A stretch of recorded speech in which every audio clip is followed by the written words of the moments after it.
I hadn't expected the evening to take such a turn. The knock on my door was gentle, almost hesitant, and when I opened it, my neighbor was standing there, her presence both familiar and disarming. She was in her early 40s, composed yet with that quiet kind of beauty that made you pause for half a second longer than you should. Her smile was warm but carried something unreadable, something that made my chest tighten. "Why don't you come over for a bit?"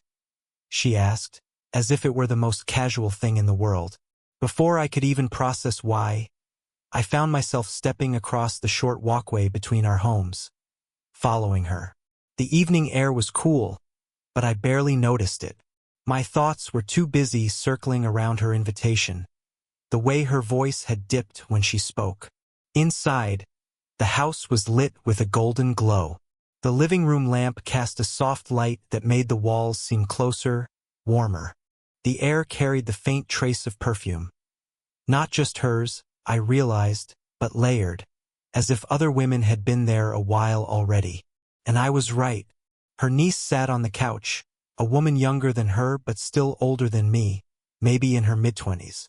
Next to her, two of their friends, both graceful, both around my neighbor's age, glanced up at me the moment I walked in.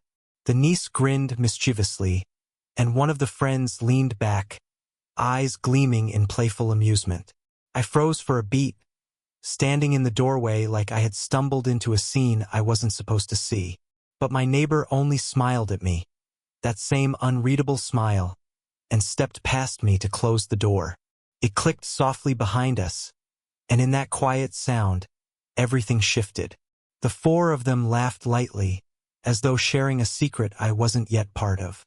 My neighbor brushed her hand gently against my arm as she moved past to join them. "Don't just stand there. Come in," she said. Her tone was teasing but not unkind, and something in it pulled me forward before I had a chance to think twice. The couch cushions shifted as they made room for me, their movements unhurried, deliberate. I lowered myself into the space they had left, and I was immediately aware of how close they were. The niece's shoulder nearly touched mine, and one of the friends leaned in just enough that her perfume lingered on my sleeve. Their eyes lingered too, not in an overtly forward way, but with the kind of quiet attention that made every small gesture feel amplified. The soft brush of fabric against fabric, the way laughter hung in the air a second too long, the warmth of the room pressing in. It all combined into something I couldn't quite name. And then I realized, it wasn't just me stepping into their home. It was me stepping into a different kind of night, one I hadn't seen coming, and one I already knew I wouldn't forget. The moment I sat down, I could feel their attention circle around me like a quiet current. It wasn't heavy or uncomfortable, but it was undeniable. My neighbor eased herself into the chair nearest mine, crossing one leg over the other with a slow grace, while her niece leaned forward, elbows resting on her knees, eyes bright and curious. The two friends settled opposite us, one with a faint smile that seemed to hide amusement, the other watching me with an unreadable stillness. "So," the niece began, her voice light, "our mysterious neighbor finally joins us." She tilted her head, studying me as though I were a puzzle she was determined to figure out. I laughed nervously, scratching the back of my neck. "Mysterious? I think that's giving me too much credit. I just keep to myself."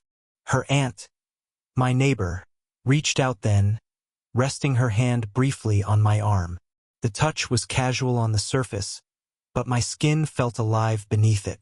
"Don't let her tease you," she said with a small smile.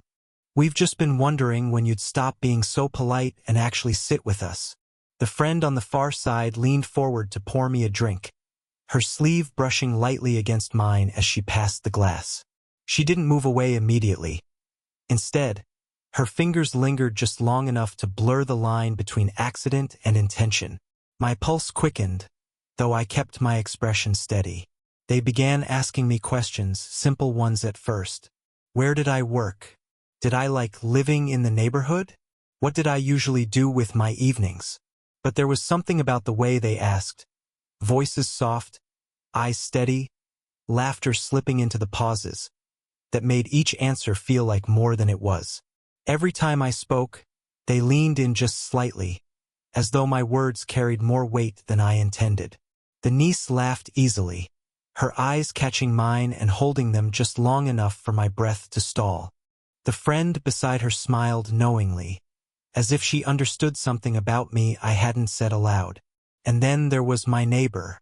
She didn't ask as many questions, but she watched me closely, her gaze steady, her fingers brushing against the rim of her glass as though she were tracing unspoken thoughts. When I glanced at her, she met my eyes without flinching, and I felt heat climb into my face.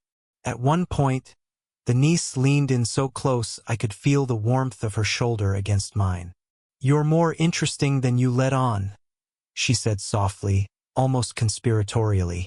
The others chuckled, and for a moment, I wasn't sure whether they were laughing at her words or at the way my cheeks betrayed me. The conversation flowed easily after that, though every exchange carried an undercurrent I couldn't ignore. Their laughter was light, but their eyes lingered.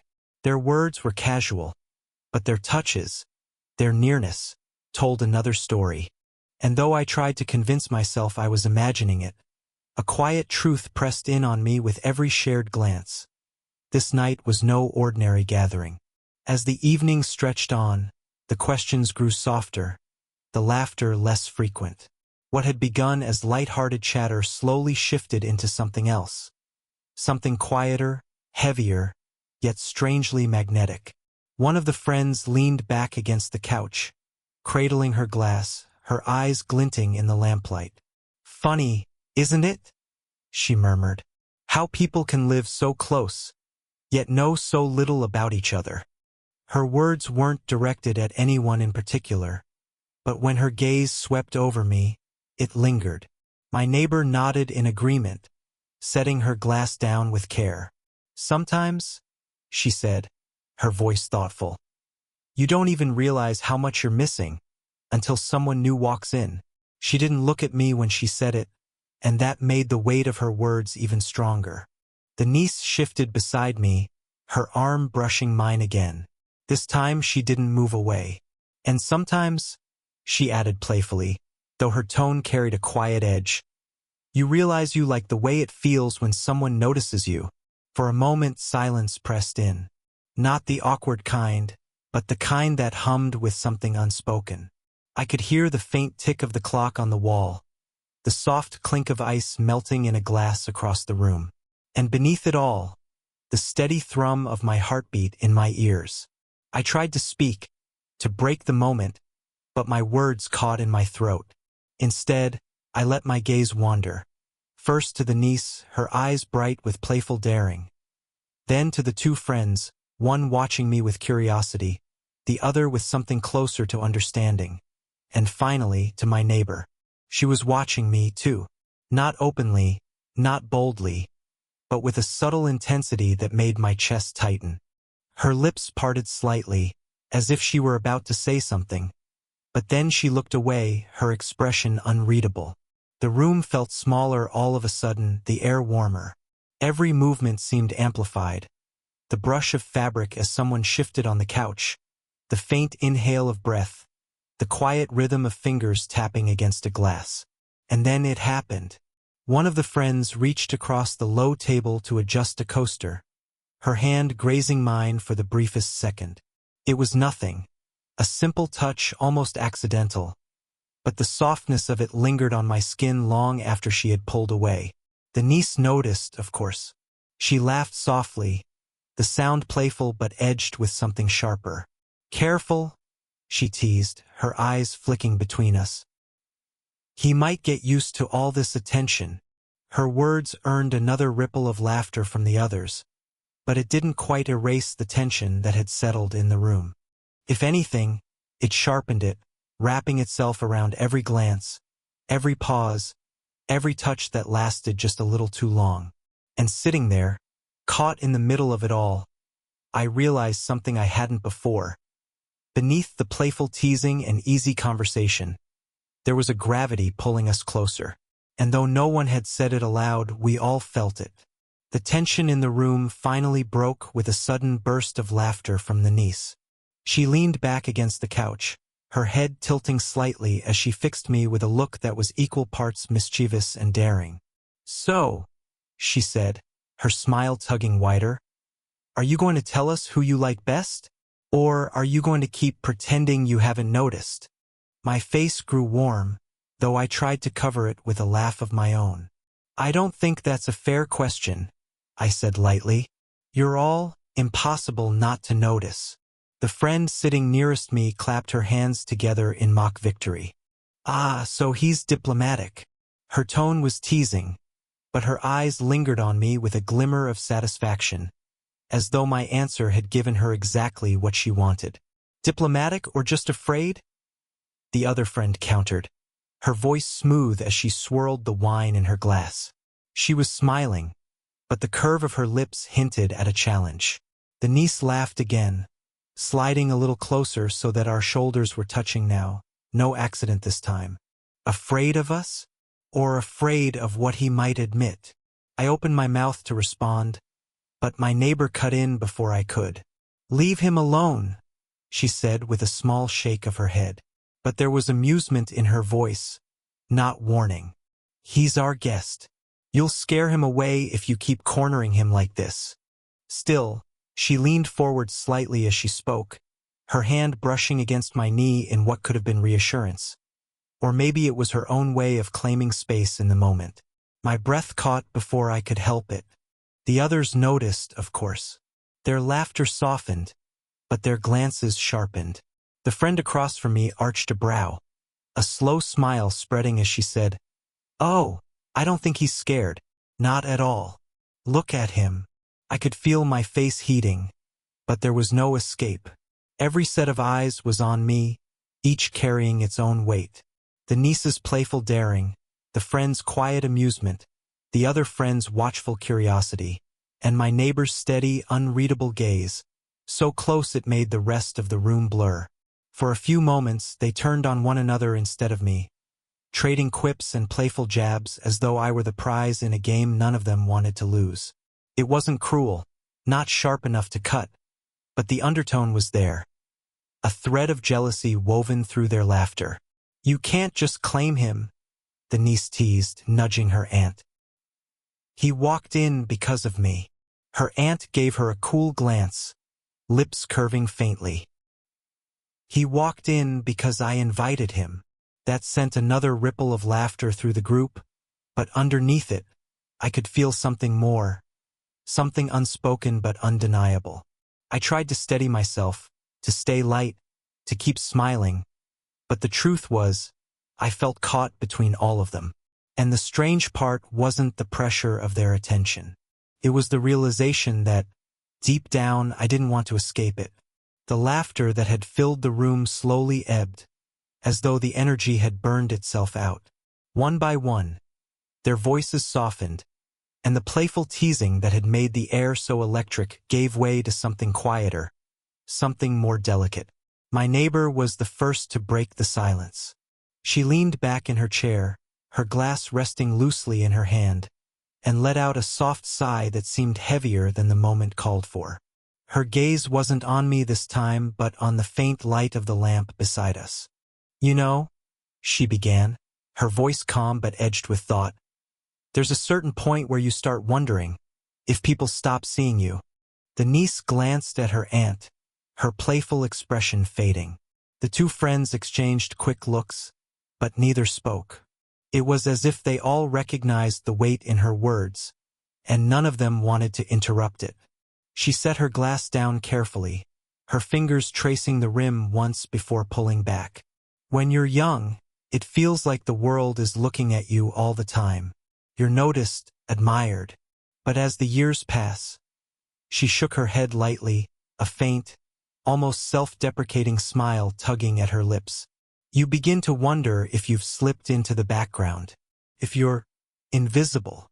Her words lingered in the air, heavier than any laughter that had filled it earlier. My chest tightened. I could see the faint vulnerability in her expression, hidden behind her usual grace, and it struck me in a way I hadn't expected. Without thinking too much, I leaned forward. "You're not invisible," The words came out quietly, but firmly. Not even close. She turned to look at me then, and the room seemed to grow smaller, as if the walls had leaned in with us. Her eyes were searching, soft yet uncertain, as if she wasn't sure whether to believe me. I hesitated, then reached out across the space between us. My fingers brushed against hers where they rested on her knee. The touch was light, almost tentative, but she didn't pull away. Instead, she let her hand remain beneath mine, warm and steady. "You have a presence," I continued, my voice lower now. "The kind that fills a room without trying. When you walked to my door tonight, before you even said a word, I felt it. I don't think someone like you could ever disappear." Her lips parted, though no words came. She looked at me for a long moment, and in her eyes, I saw a flicker of something fragile, something grateful, something she hadn't expected to hear. The niece shifted slightly, glancing between us, but she stayed silent. Even her usual playfulness seemed subdued, softened by the tenderness of the moment. The two friends, too, sat quietly, their earlier rivalry replaced by a kind of hushed respect. The air was different now, not charged with teasing, not heavy with tension, but full of a quiet intimacy that wrapped around us like a fragile thread. And as I sat there, my hand still resting lightly against hers, I realized this wasn't just a game anymore. Something real had surfaced, something neither of us could ignore. The silence after her confession seemed to stretch on endlessly, but it wasn't uncomfortable. It was tender, almost sacred, as if everyone in the room instinctively knew not to break it too soon. My neighbor's hand still rested beneath mine, steady and warm, and I could feel the unspoken meaning of that touch thrumming through me. Then, softly, one of the friends let out a breath of laughter. Not mocking, not sharp, just a light sound that seemed to loosen the air. "You know," she said gently, looking at her friend, my neighbor with kind eyes, "he's right. We've all noticed. Maybe you're the only one who doesn't." The other friend nodded in agreement, her smile softer now than it had been all evening. "You carry yourself in a way most of us wish we could. Don't mistake quiet admiration for absence." The niece, who had been leaning back with her usual playful air muted, leaned forward again. She reached out, slipping her arm lightly through her aunt's, her cheek brushing against her shoulder. "You've always been the one I looked up to," she said in a quieter tone than I'd ever heard from her. "If he sees you the way I see you, then you should believe it." Her aunt, my neighbor, blinked, her composure faltering for a moment. She laughed softly, though her voice wavered. "What is this? A conspiracy to flatter me?" But I could see the way her shoulders loosened, the way her eyes glistened just faintly before she blinked it away. She wasn't mocking them. She was touched, maybe more than she wanted to admit aloud. The atmosphere shifted after that, the earlier playful tension dissolving into something warmer, more harmonious. The sense of rivalry that had colored their laughter earlier seemed to fade, replaced instead by a shared understanding, an unspoken agreement that the night was about connection, not competition. The niece shifted closer to me again, but this time her tone was less daring, more gentle. "You've managed something unusual," she said, her eyes glinting with a mix of admiration and curiosity. "You've pulled honesty out of all of us." I smiled faintly, though I wasn't sure I deserved the credit. "I think it was already here," I said softly. "Maybe I just stepped into it." That drew a ripple of quiet laughter from them all, but it was different now. Less sharp, less teasing, more like the kind of laughter that belongs to people who have finally found the same rhythm. One of the friends reached over and squeezed my shoulder, a gesture both kind and grounding. The niece leaned her weight gently against the arm of my chair, her warmth brushing close but not pressing. And my neighbor, she still hadn't moved her hand from beneath mine. For the first time that evening, I didn't feel caught in the middle of something. Instead, I felt part of it, part of a circle of women who, despite their differences, seemed to agree on one thing. This night mattered. And as the room settled into a soft harmony, I realized I wasn't just their guest anymore. Somehow, in the quiet hours between laughter and honesty, I had become part of their story too. The night had slipped by almost without notice. At some point, the bottle of wine had emptied, the laughter had quieted, and the house had fallen into that hushed stillness that only comes late, when people are too tired to pretend anymore. The lamplight glowed dimmer now, painting the room in soft gold. I glanced around the space that had once felt intimidating. For women's eyes on me, laughter circling me like a current, and was surprised by the calm that had settled. There was no competition left, no teasing edges, only warmth. I should probably get going, I said quietly, though my chest tightened even as I said it. The thought of leaving the safety of that room, of stepping back into my quiet, solitary apartment, felt strangely heavy. My neighbor's niece was the first to respond. "Already?" she asked with a faint pout, though her tone was playful. She nudged my shoulder lightly. "You were more fun than I expected." Her friends chuckled, one of them shaking her head. "You mean more honest than you expected." The other leaned forward, resting her chin in her hand. "Either way, he surprised us." Her eyes flicked to mine, softer now. "And that's rare." I smiled faintly, trying to find words, but before I could, my neighbor rose from her seat.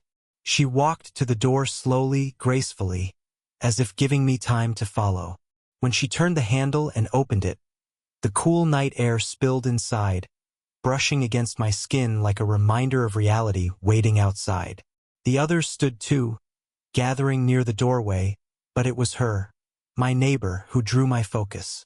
She stepped closer, close enough that I could see the faint lines around her eyes, the way her expression wavered between composure and something more vulnerable.